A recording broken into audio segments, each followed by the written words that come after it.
Thank you so much for taking the time to chat with us. Of course.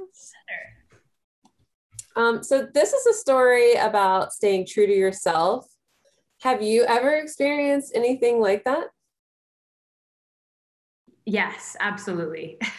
um, I've played in a band for years, and there's been lots of instances where A&R reps or just music industry people in general have kind of tried to pull me and my band in different directions. And yeah, it's always been one of those things where you have to listen kind of to what feels right to you, and yeah, that inner voice or that just that musical path that you're on. So yeah, I've definitely had experience with the with all kinds of kind of, I don't know, in that world anyway. Oh no, you're muted. Yep. I'm muted because honestly, we have two dogs that go crazy every time the FedEx guy shows up, which is basically daily. And you just never know when it's going to happen. So, how much of your voice recording was actually done during the pandemic? And did that affect the way that you typically work when you're doing recording for voiceover kind of stuff? Yeah, luckily we did this all before the pandemic thing. So, yeah, it was so nice. It's like so lovely to remember being in a studio with everybody working together and like sweat and tears and smells, all those things that you kind of forget about. Yeah, we haven't done that in over a year. So, yeah, it was all done pre-pandemic, and we didn't know what was coming for us. So luckily we So had you, as a cast. yeah. So Yeah. you had human interaction. Yes. Yeah, it was a total treat. And yeah, I definitely look back on those days very fondly, as we obviously haven't been able to do that in a year and a bit. So yeah, soon we'll get back to sharing that energy in that space. Yeah, that'll be nice. Breathe on me, I just want someone to like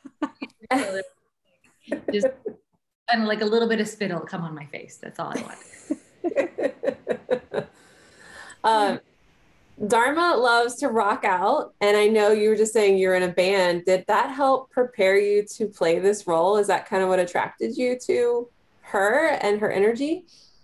Yeah, I mean, it was so cool to kind of have those worlds collide. I've been pursuing music for most of my adult life, and as well as voiceover work. So they've always sort of, ebbed and flowed together. And it was really cool to kind of have an opportunity to bring my experience as a musician and a touring musician into like the voice world. So yeah, it's not every day you kind of have a script that sort of parallels your life. Like those scenes where they're in the bus together, like with junk food all over them. And like, I've lived that. I've been there. I've craved a healthy meal and like had to stop at a gas station for dinner. But yeah, I think I was really, really neat to be able to kind of have that background and know exactly where Dharma is coming from. And also just the interpersonal relationships with her and Bodi and Gerber, and yeah, just the band being like a second family. Like I have that in my life. So on your bio, I had read that you studied flute at your music conservatory. I played flute, so kind of, stuck in my memory. But I also noticed that you played glockenspiel. The glockenspiel, yes. I dabble in a lot of different things. I kind of just like to create music with whatever I can get my hands on. Recently, Sure. is out on my table right now. This is a kalimba. This is like I've been writing some songs on this, which is really fun.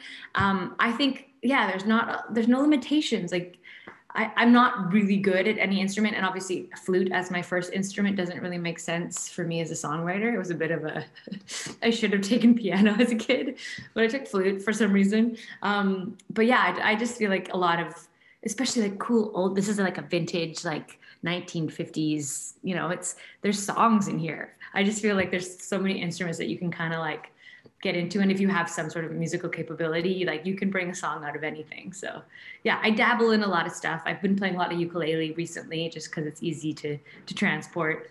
But yeah, I haven't played the glockenspiel in a little bit, but I should bring out my mallets and go to town pretty soon. Is It's there just any one of those instrument? unique Oh, ones sorry. so, I was just going to say it's one of those unique ones that kind of stands out. So I was intrigued. Yeah, I used to, I mean, I've played it in my band and it's like, it's a very cute instrument. I think I had a child's glockenspiel for a while, but I updated to like an adult one. So to get back into it.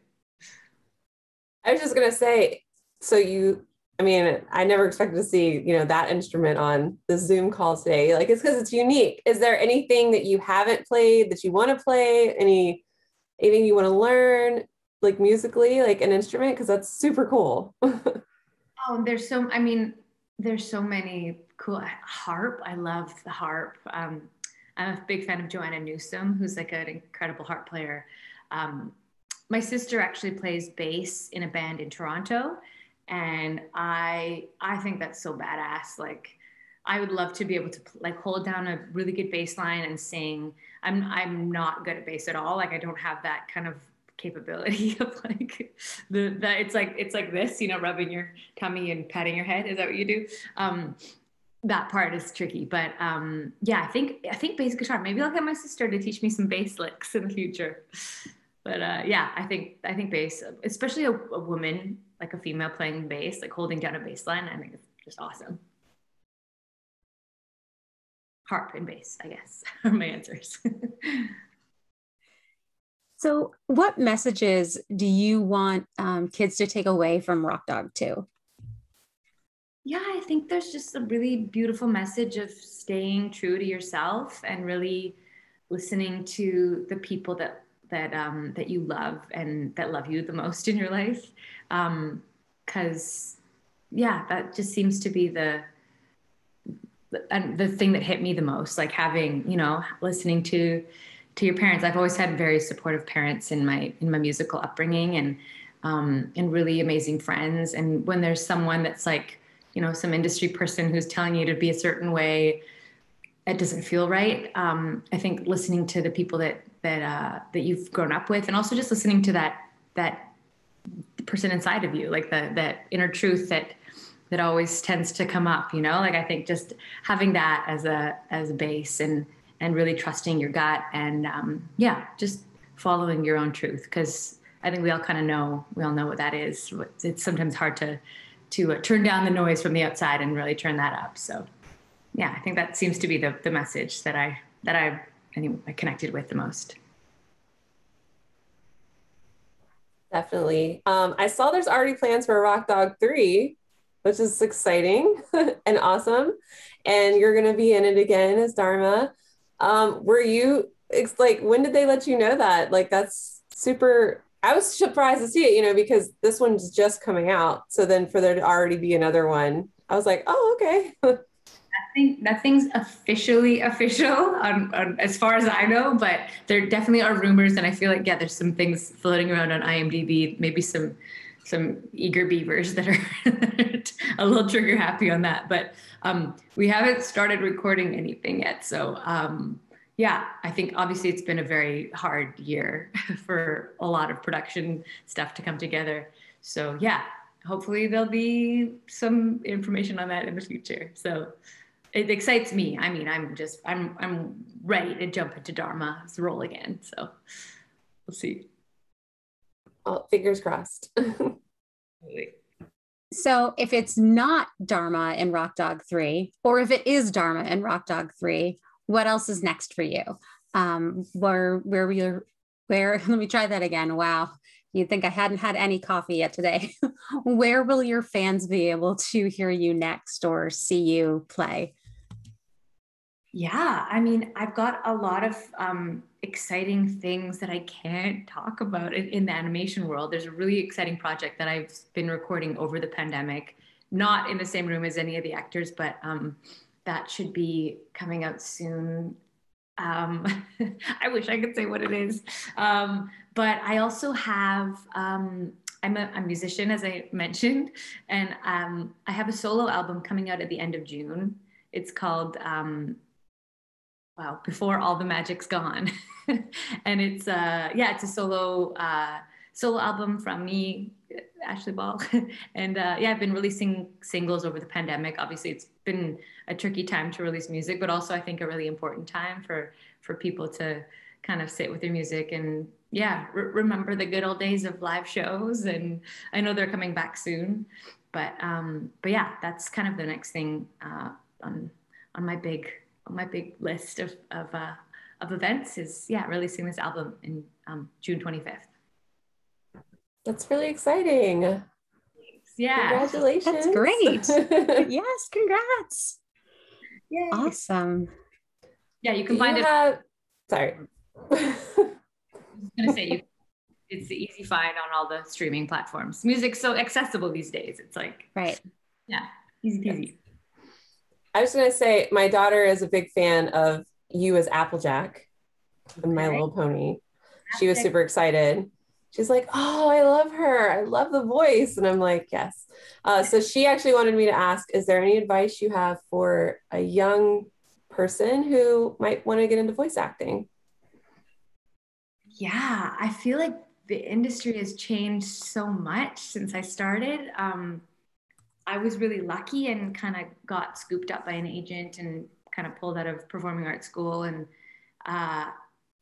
TikTok was not a thing. Like social media wasn't a thing. Like it was very different back then. I feel like a lot of people that I know, I mean, I have a good friend that's been thriving in the voice industry, and he just does VO videos on TikTok, and he's getting all kinds of recognition. He's like got signed in Atlanta with some Atlantic agent, and he is doing really well. So I feel like even just putting yourself out there on social platforms right now, kind of that's something immediate that you can do for yourself. I mean, I would suggest recording a demo and just doing as much as you can. Like fooling around with voices is like the best advice I could probably give you. Like imitating your favorite voices. If you have I remember I was obsessed with The Simpsons. I still kind of am, like trying to do those, like the Bart Simpson, the Marge Simpson, like that. Any of your favorite animated characters, kind of trying to imitate them. Or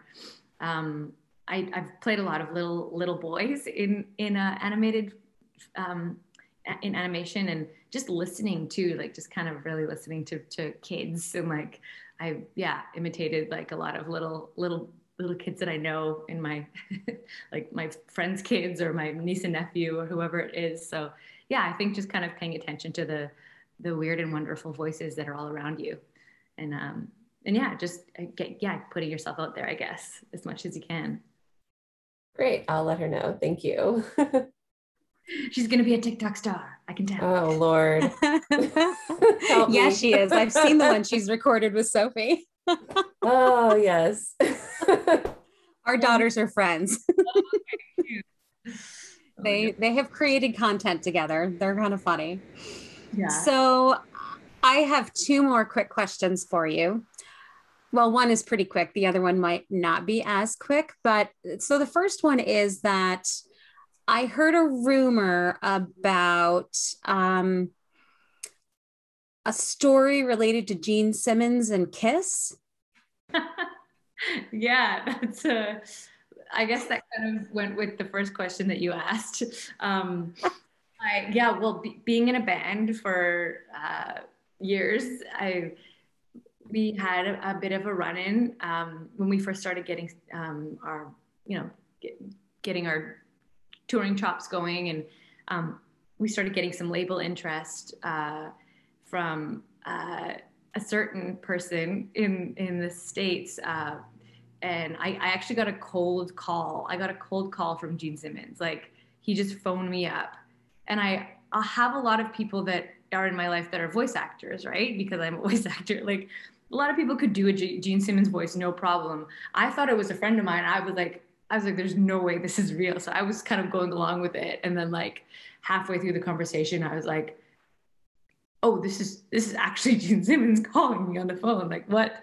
Anyway, he ended up taking some interest in my band at the time and flying up to Vancouver with a film crew, and we set up a private showcase for him. And he was just starting this label, and he took us all out for dinner and brought out his Kiss credit card and was like, we're talking about the music business. We're not just talking about music. And he was very like, you know, cut and dry, had a lot of amazing advice, but also, you know, he had a lot of particular ways of looking at the music industry. And yeah, we kind of, he courted us for a while, and there was definitely some tempting offers on the table, but it didn't make sense for us as a band. Like we were this kind of like quintessential West Coast pop group that it wouldn't have really made sense for us, like to sign with the likes of Gene Simmons. It just didn't feel right. I think we all kind of knew that in our heart of hearts. And that's another example of listening to that inner tuition and knowing like, this isn't the right path for us. So yeah, we passed on the prospect of signing with Gene Simmons, and that was a big learning experience. I feel like, you know, we could have been on a very different trajectory if we had signed with him, but we knew it wasn't the right move. So yeah, just like Bodi. I know, right? And similarly to Ashleigh earlier, so My Little Pony, you've done a ton of voicing for. Could you do a couple of My Little Pony voices for us? Well, it depends on who you ask. Is your favorite Rainbow Dash? Because Rainbow Dash is awesome. And then, of course, there's Applejack, who's your classic country pony, who just kind of sounds like Reba McEntire. I feel like I've played a bunch of other characters, but I can't really switch into them as quickly. But there they are. That's awesome. That was perfect. All right. Thank you so much for spending some time with us. Appreciate it. Yes.